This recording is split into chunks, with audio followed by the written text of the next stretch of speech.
Hello everyone, দেখেন আমি আজকে সেকেন্ড দিনের ইফতারি এবং আমার রান্নাঘরে কি কি হয়েছে এগুলো আমি আপনাদের মাঝে শেয়ার করব। এটা আমার মায়ের বাসার ইফতারি এবং আমার মায়ের বাসার রান্নাঘর। ছোটো বোনের বাসায় বেড়াইতে গিয়েছিলাম যেখানে আমার মা থাকে। এই যে দেখেন আমার হাজবেন্ড রান্না করতে লেগে গিয়েছে। সে কিন্তু রান্না করতেছে, প্রথমে কিন্তু সে বাজার আনছে।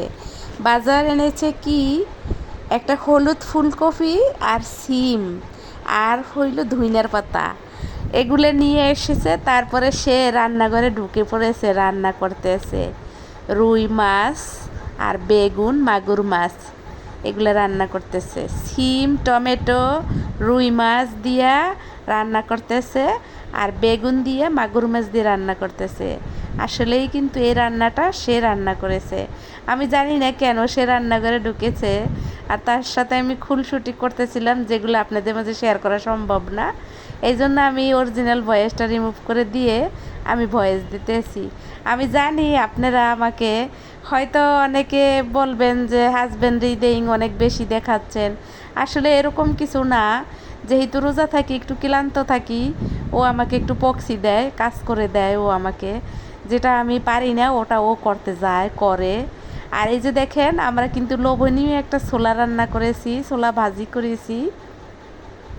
ভাজি বলেন, বোনা বলেন, যাই বলেন, রান্না বলেন, আসলে আমি তো আপনাদেরকে ওইভাবে রেসিপি দেখাই না, সেটা আগেও বলেছি। এই যে জাস্ট একটু লুক দেখাই দিলাম। তারপরে কিন্তু বোনের বাসায় কী কী ফল টল ছিল ওগুলা আসলে আপনাদের কাছে শেয়ার করব। আর যেহেতু আলুর চপ বেগুনি পেঁয়াজি আগের দিন খেয়েছি, তাই আজকে আর খাবো না। এটা কিন্তু সেকেন্ড রোজার ইফতারি। আলহামদুলিল্লাহ, শুকুর আলহামদুলিল্লাহ। পরাণের ভাই বোন আপনারা সবাই দেখতে থাকেন, সঙ্গে থাকেন।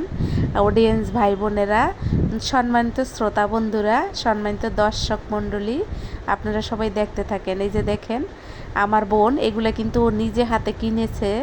এই যে এটাকে কি ফল বলে জানি না, এটা কিন্তু নাশপাতির মতনই, কিন্তু নাশপাতির থেকে একটু মিষ্টি।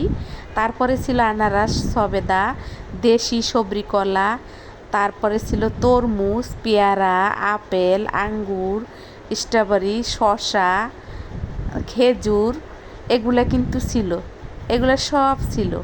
এই ধরনের খাবার আসলে রোজায় আমাদের, যেহেতু বাংলাদেশে, আর এই যে জিলাপি বুন্দিয়া এগুলো তো থাকবে, জিলাপি বুন্দিয়া এগুলো তো থাকবে, এগুলো তো রোজার আসলেই প্রধান আকর্ষণ। প্রধান আকর্ষণ জিলাপি বুন্দিয়া এগুলো তো থাকবেই। আর যেহেতু আমরা একটু মুড়ি মাখা খাবো, সেই জন্য একটু প্রিপারেশনটা অন্যরকম নিয়েছে আমার হাজব্যান্ড। আর ও অবশ্য আজকে আলুর চপ বেগুনি পেঁয়াজু এগুলাও ইচ্ছা করে আনে নাই, আর আমিও বানাই নাই।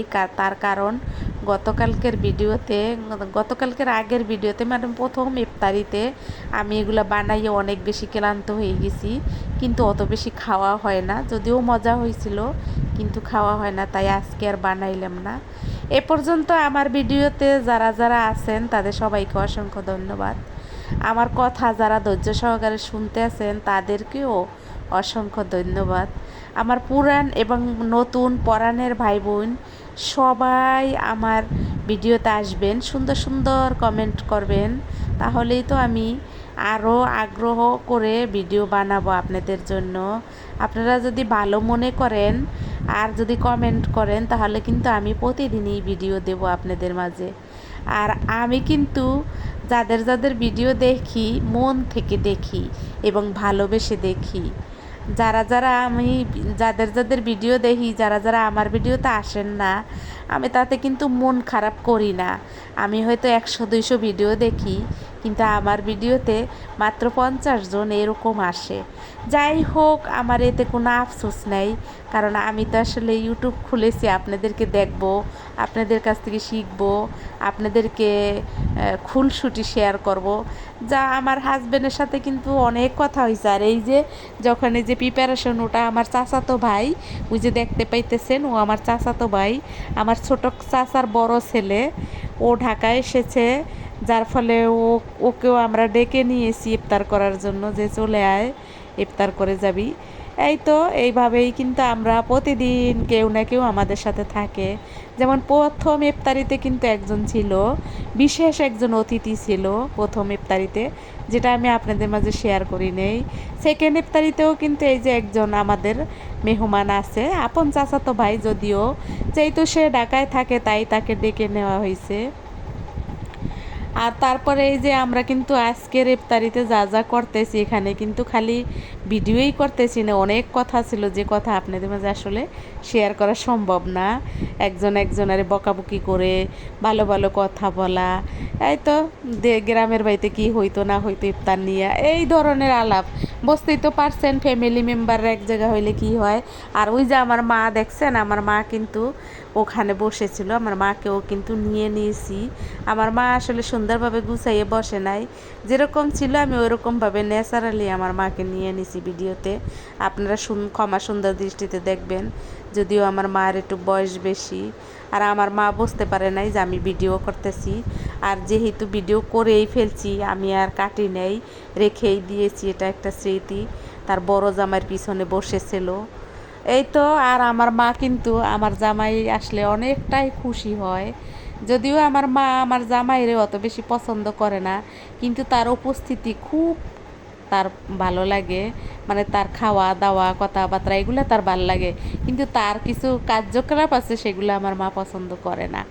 যেমন আমার শাশুড়ি আমার হাজবেন্ডরে অনেকটাই পছন্দ করে না, কিন্তু তবুও ভালোবাসে, যেহেতু পেটে ধরছে। যাই হোক, এই যে দেখেন আমাদের বিখ্যাত মুড়ি মাখা, আমরা কিন্তু এভাবে খেয়েছিলাম। আমার ভিডিওটা কিন্তু একেবারে শেষ। আপনারা সবাই ভালো থাকবেন, আগামী ভিডিও দেখার জন্য প্রস্তুতি নেবেন।